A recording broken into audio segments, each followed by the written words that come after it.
We see we have global bond contact turned on in this simple model with a surface body and then a shell defined by selected faces. There's actually a small gap between there, so the global bond to contact is not working.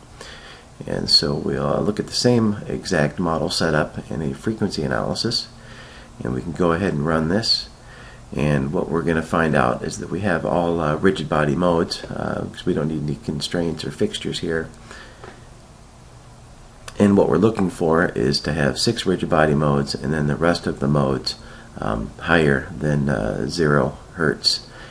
So we can inspect the model, and it becomes pretty obvious what parts are not fully constrained, rather than just getting an error when we start the analysis.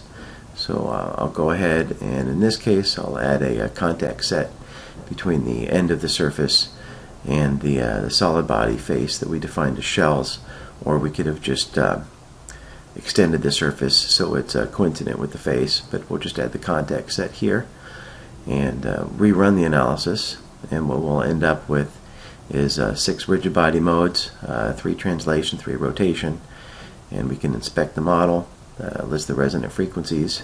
So the first 6 modes are low, and then we have a big jump to 480 hertz.